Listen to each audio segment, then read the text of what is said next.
So ladies and gentlemen, after having seen how to test timing delays and the movement on the circuit breaker, we'll now see how to measure the resistance of the contacts of the circuit breaker. As you know, our CBA1000 has the unique feature of having inside both the capability of testing times, but also a powerful micrometer that is capable of delivering up to 200 amps on the contact. And thanks to this feature, we can measure the resistance of these contacts. The test of the contact resistance is quite straightforward. You have to use our big cables.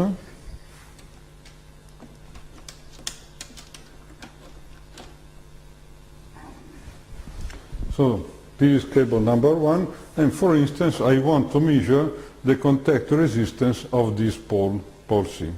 Or better, I start with pole A, and then you can see 1, 2.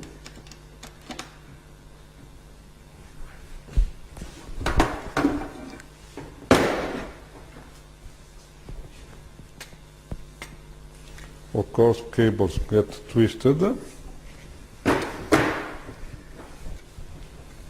Okay.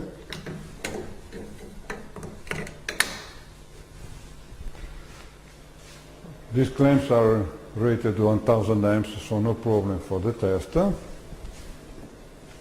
Now, what do we do? It is very simple. We inject a very high current into the closed contact, and we measure the voltage drop across it. How do we measure it?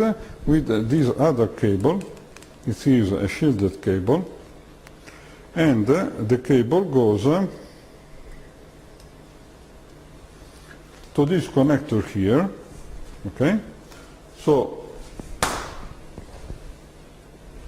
the idea is that you should get as close as possible to the contact itself, because otherwise all the drops that you may have in between is measured as contact resistance. So I clamp here, you see, I clamp here this one, and here this other one. I connected black to the black and red to the red, even if it is not so important, okay? But it is just a little bit safer. Then I connect my connector here. There is a red spot that I have to fit here, and here we are. Okay? Now let's perform the measurement.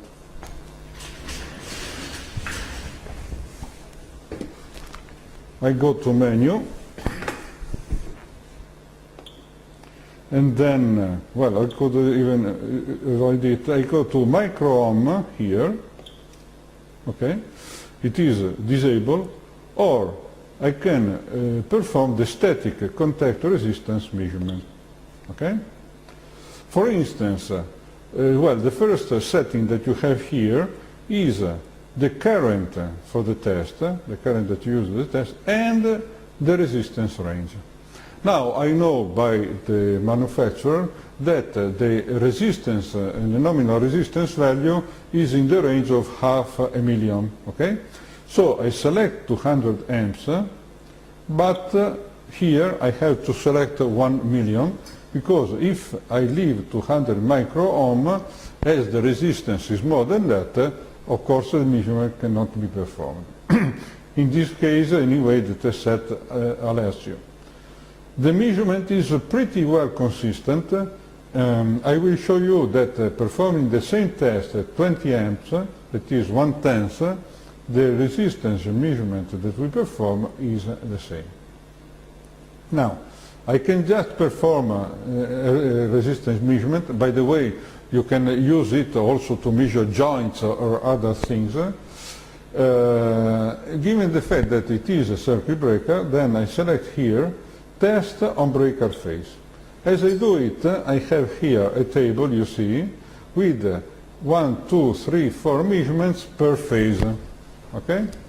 So now, for instance, I am measuring phase A, and the measurement is on contact number 1, and that's it. I am already ready to press start to initiate the testing.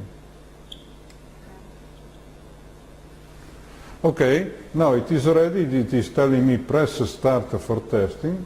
I press start. There is this bar here telling me that the capacitor that we have inside is being charged. The idea of the test set is that we have a lot of current to be injected. This would be too much for a small test set like this. So we charge a capacitor slowly, and then we suddenly discharge it into the closed contact. But we don't just apply a voltage. We have also a circuit that is controlling the actual current, and it is applying a steady 200 amps or 100 amps or 20 amps current into the test object. Okay? Now I have started the test. It is telling me that the test has been performed injecting 200 amps, that the voltage drop has been these millivolts, and so therefore the resistance is 676 micro ohm. Okay? Now I want to show you that I actually have the same resistance value injecting a much smaller current that is, for instance, 20 amps. So I say that now I am testing A phase 2, contact 2, okay?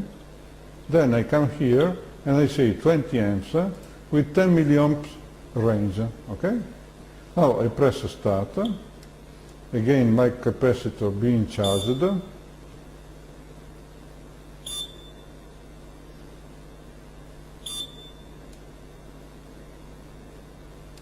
Okay, you see 0601 instead of 06766. So practically speaking, the measurement is the same, even if the test current is much less. Okay. As I have tested the phase A, I could continue with phase B, B1 for instance, okay? Then, of course, I have to move to contact to phase B and then to phase C, and I can perform the test on all phases. Is this all we have? No. We have a very, very important feature that we only can have on this kind of test set, and it is the dynamic resistance test. Let's select it, and I will explain you what it is about.